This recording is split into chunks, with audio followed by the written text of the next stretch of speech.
Well, WrestleMania is over, and oh boy, I've got quite a bit I want to say about WrestleMania.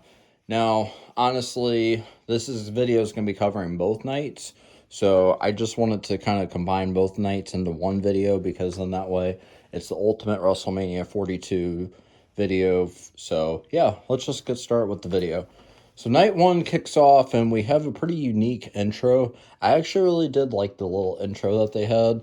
I thought it was really neat to see, just basically them celebrating WrestleMania from all the years from past to present. So this was actually pretty neat to see in terms of that.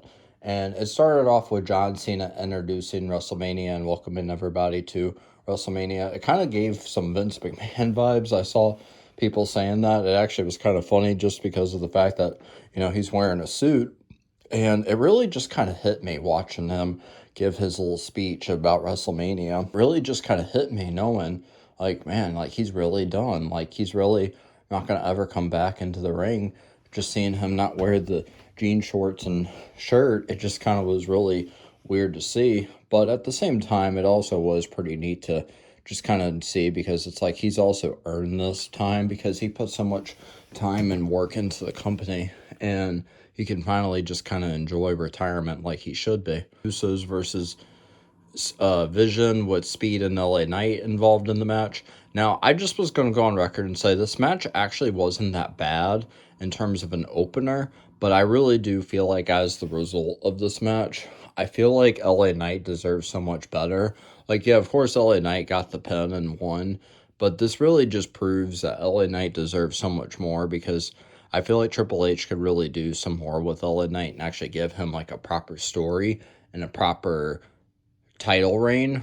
But I guess he just sees him a a mid-carder at best. This match had its moments of coolness. I mean, it ended really quickly, and by the time I looked up and saw it was over, I was like, oh, that's it, that's the match. And of course, we had the whole thing with Speed and Logan Paul, and that whole entire thing with Logan Paul basically bossing Speed around, which was kind of a little funny, I guess. And then, of course, we see that Speed had his pretty cool spot where he jumped off the top rope into onto the table, which was pretty neat to see. Drew versus Jacob. Now, this match was not actually bad. I actually really enjoyed this match a lot. I think in terms of it being for a WrestleMania type of feel, I will admit it could have just been on a SmackDown. But I also do think with what they did with this match, I think it could have been a lot better. But I also do like how Jacob basically was like bringing out all the tools, and like we had to see like a little bit of a street fight, and there were points where they were going through the table, and there was one point where Drew actually took somebody's phone and was recording, kind of like how he did last year, I think it was, or was it 2 years, where he was like getting on somebody's phone on Mania. So it was actually pretty cool to see. So overall, this match wasn't terrible. I do think that in a way, though, Drew really does deserve better. Like I said, I think Drew and LA Knight deserve so much better. But I will say Drew did at least have a title reign, so we do have to take that in consideration. Triple H might not see you as a champion, but you're actually a champion in our hearts, and you're actually really cool with what you're doing. So just keep going, man. Hold your head up high. So we had that match, and then we had the women's match, the Fatal 4-Way Tag Team match. Now, I'm going to be personally honest with you guys. I didn't really care for this match when it was first announced because I was just like, it's just kind of whatever. And of course, we already know who the real big return was Nikki being injured and had to step out of the match, and she was pulled away from the Mania card, and they replaced her with Paige. And see, this didn't really feel like much of a surprise because it was already rumored that she was going to be returning. And that's why I think for me, it just didn't really feel like, oh, wow, like this is so special to see. But this was her first match back in the WWE ring in 8 years. So it was really neat to see her come back. And of course, they said that she debuted when she was 21. So she's 33. So she does have a lot of potential to still kind of make her name in the WWE because of how young she really is. And of course, we already know that, she won the match. Her and Brie became the new tag team title champions. And I guess this is just solidifying that, she's back in WWE. So it's pretty neat to see.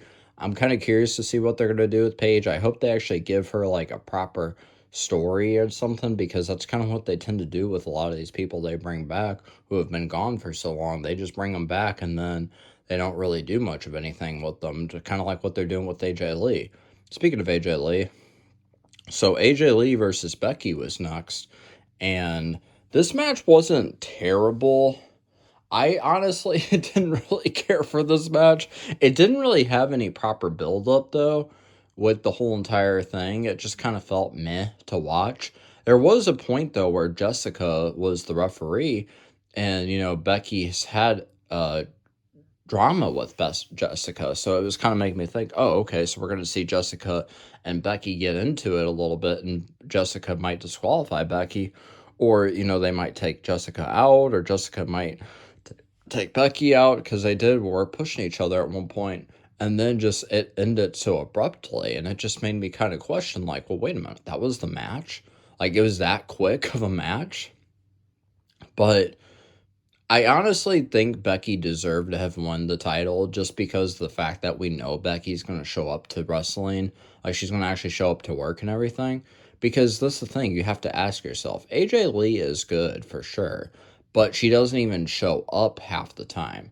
And that's why when CM Punk was attacking Roman about how it's like Roman doesn't show up, it's like, well, yeah, but here's the thing. Roman's kind of in a way earned the right to not show up as much as he is getting criticized for. AJ, she doesn't even show up at all, and she's only shown up a handful of times in the last 7 months that she's been back in the WWE. And that's why, in a way, it kind of gets frustrating, because it's just like, well, CM Punk's going to call Roman out, but yet his wife does it. So I guess I could see why people could say CM Punk's kind of a bit of a hypocrite in some area, but that's beside the point. I just think Becky being a champion, even though she's already held the Intercontinental title a few times already, I think her being champion is better than AJ being champion, just because Becky is actually going to be there and do her own thing. So that was that match, and then we got to Seth Rollins versus Gunther. Now, this match was okay. I think it had some cool spots in terms of like Seth, doing the curb stomp on the table, or like when Seth was basically, when he was trying to put Gunther through the table, and then just, how he took him out, or how Gunther was basically just dominating most of the match. It just seemed like it was a good, fight, basically. And I like how it started off where Gunther just attacked Seth, and Seth had a really interesting entrance. You saw him come out with these black eyes. It was kind of unique to see in that area. Very underwhelming the way that this match ended, and I know that's probably going to be the theme of the whole entire night one part of the video. Is it just was very underwhelming. Braun Breaker come out of nowhere and spear him. Now, people already knew that he was returning, and I actually kind of had a feeling he was going to return. I didn't really feel too impressed or amazed that he returned, but it still was cool to see that he came back and he's healthy. They kind of been wasting potential with Braun, so hopefully they do something good with Braun Breaker. And then, Seth lost to Gunther. Liv versus Stephanie. Now, I'm going to be honest, guys. I did not watch this match. I did not care about this match whatsoever. This was the one match on night one where I really did not care about. And like I said, I didn't care about the Fatal 4-Way match originally either. But I guess once Paige came out, I was like, okay, I guess I can watch this. But Liv versus Stephanie, I did not care about. But I know it was really short, because it was 8 minutes, I think, or 9 minutes. And I heard and it's something that I know a lot of people have been complaining about, was the match length with most of these matches. And that is the thing. These matches were really short, because after this was the main event. This was truly the main event after Liv and Stephanie, because, Liv won the match and everything. And I already kind of predicted that Liv should have won this match, which I guess that's cool for her, but it's kind of just whatever at the same time. But yeah, after this was the main event, and it really did kind of make you feel like the only match that was actually a match length that made sense was Gunther and Seth. After that, these matches were all really short, very underwhelming, and just did not go the way that they should be. And it really kind of was really frustrating because it just kind of seemed like it could have been a little bit better. So that's the thing. And then, not to mention, we had a bunch of ads in between, and these ads were just kind of crazy with how they were doing it. And I've been seeing a thing called like "Welcome to WrestleMania," the showcase of ads or the showcase of commercials. Bianca was pregnant, and they actually revealed the attendance record. So the attendance record only did 50,817, which clearly was way behind in terms of ticket sales. But hey, that's cool that Bianca's pregnant. You know, congrats to her and Montez Ford. Main event. And this is where I was very just like disappointed with how WrestleMania was. So it started off, Randy came out, and then Cody came out. Pat McAfee also had an entrance, so that was cool to see. And, you know, Pat McAfee was flipping people off. And I'll say this, even though people don't like Pat McAfee being involved in this story, I actually don't hate it because I don't think he should be there, but I think in terms of like what his part was and his character, I think he was doing a really good job in terms of his character. So, in terms of that area, yes, Pat McAfee actually was really doing good. But then we get to the match, and you know, Pat McAfee's taken out by Jelly Roll. And then, you know, we get to the actual match, and now it's Cody versus Randy. And this match just really was not well paced. You know, it was kind of moving a little slower. Cody was doing heel tactics where he low blowed Randy. He he poked him in the eye a few times, and there were just points where Cody was acting more of a heel while Randy was acting more of a face. And then it got to this point where Randy Orton was basically bleeding and Cody was taking the blood. He was wiping his hand on his chest.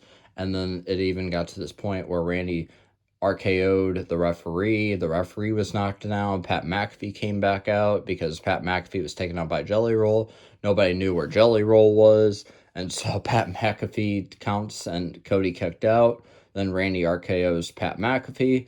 Cody hits the crossroads on Randy. And then 1, 2, 3, Cody won the match.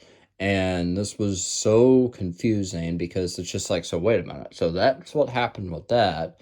And then we get to see that basically after Cody held the championship high, he punts Cody in the head, which was really neat to see. And everybody was cheering for Randy because of the fact that, you know, Randy's a legend. You can't boo Randy at all because of the fact that he's just so far ahead in the game with the company, and he's just been there for 24, 25 years. So it's like everything he does, you just got to respect this man.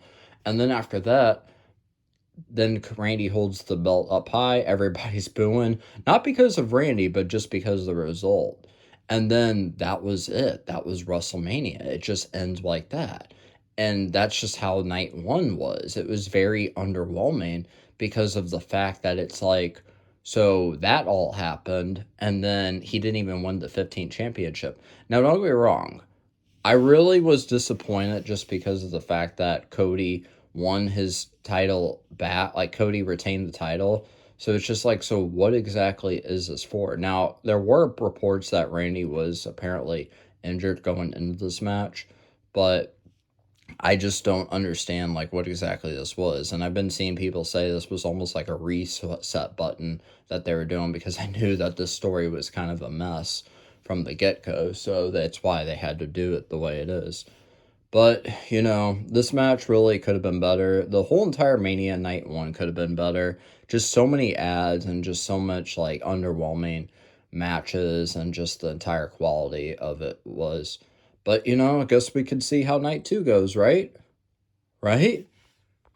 So Night 2 kicked off kind of similar to Night 1. It started with John Cena coming out and basically welcoming everybody to WrestleMania.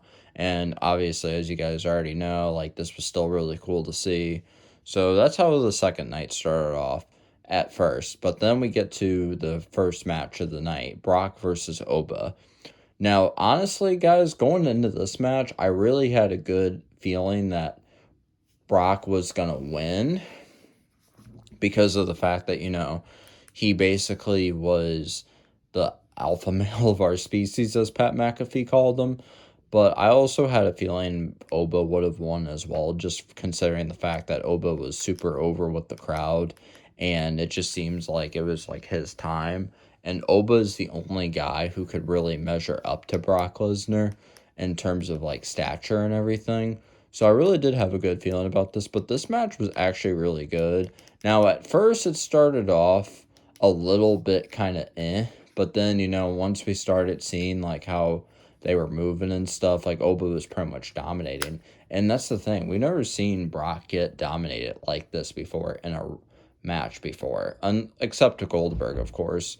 But Brock was doing pretty good for the most part. And then we get to, the final finishing touches of this match where we see Brock pick Oba up F5, and Oba literally no-sold the F5. He gets up and he picks Brock up over his shoulders, and I think it's called the Fall of Grace, if I'm right. I'm not entirely sure what this move is called, but he hits him with his finishing move, and then Oba won the match.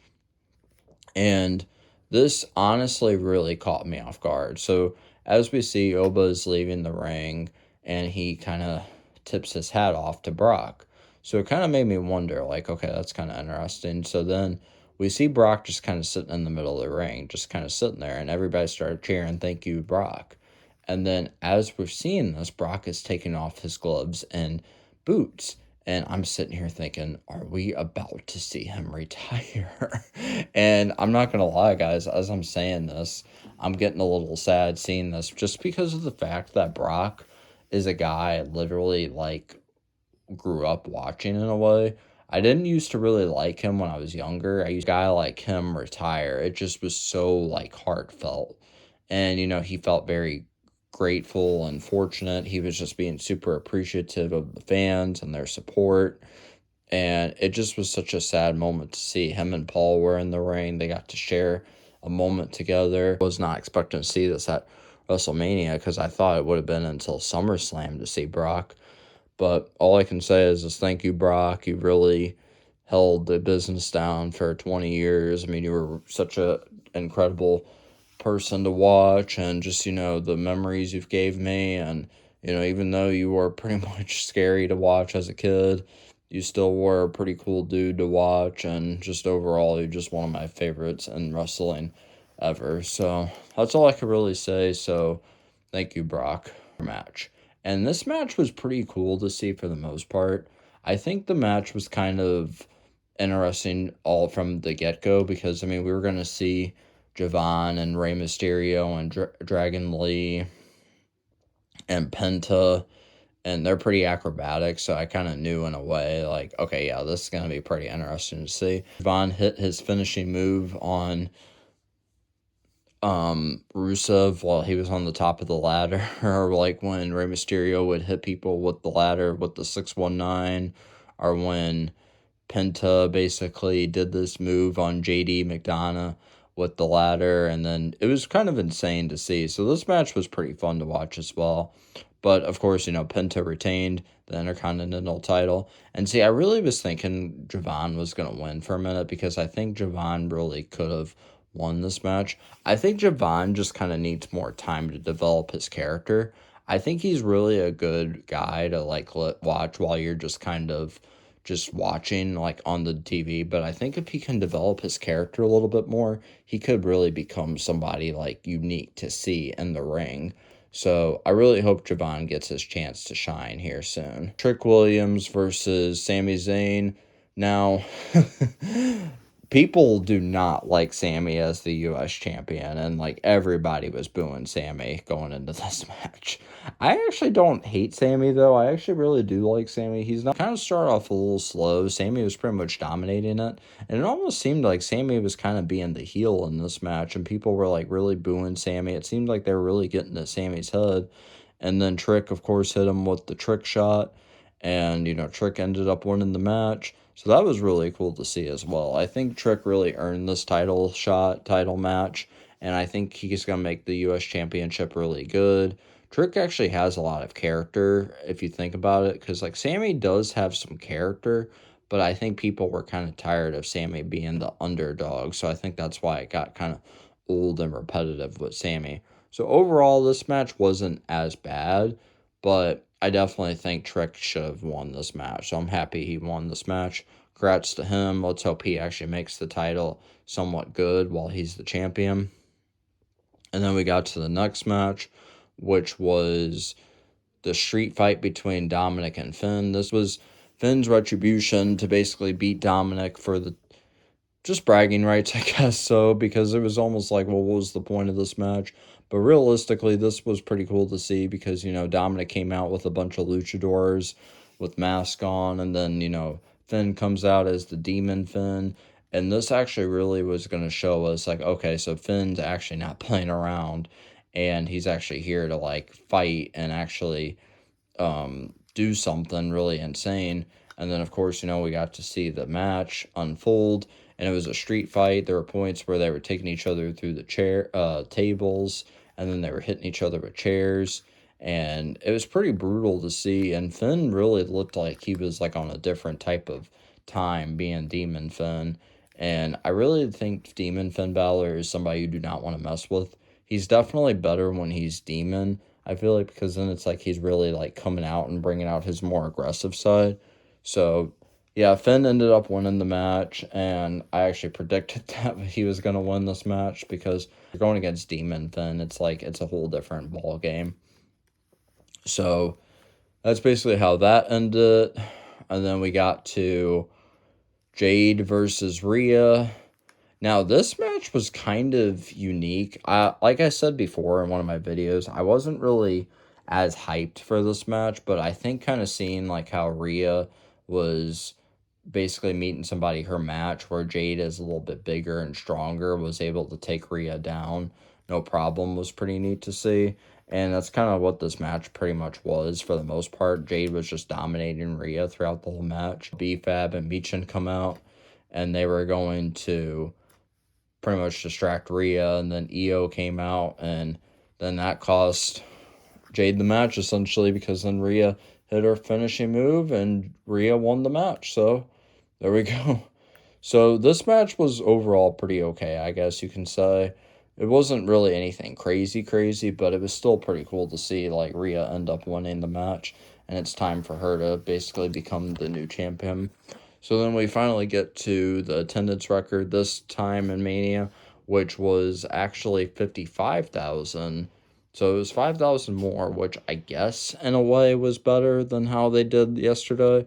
I mean, I still don't think that they were going to like really sell out, but it was still, I guess, something for them. And then, of course, Cena was back out, and he was doing he was doing his little speech, and he said that he's going to basically be done as the host. And it really made me kind of sad to see him say that, because 10 minutes with Cena in total of this whole entire Mania thing, but it really did kind of make me sad again, because it's just like, man, like I really am just going to miss Cena. But then The Miz and Kit Wilson came out, Danhausen came out, they had their little moment, and Danhausen cursed The Miz, and he met John Cena, he shook Cena's hand, and Danhausen had these kids come out, and they basically attacked Kit Wilson. Danhausen took out The Miz, and he did the five-knuckle shuffle, and Cena basically gave him the honor, and, you could just tell Cena's like, yeah, I'm glad I retired when I did. But that was pretty much that whole entire spiel. So then we get to the main event, and I just want to say, before I do talk about the main event, I think night 2 was overall the better night. Now, again, it felt a little bit more like WrestleMania. There was a little bit more like surprises and more cooler moments in this Mania than night 1, I feel like. So I'm just going to say that on record. Roman came out, and, this is his 11th WrestleMania ever. So it's just like, oh my gosh, like that's pretty insane. And then CM Punk came out. There's pretty cool spots here. I mean, there was points where, Roman had CM Punk on top of the turnbuckle, and like he was Superman punching him a few times, or like when CM Punk was basically, trying to take his time with Roman, and he was like taunting on Roman and messing with the fans at one point.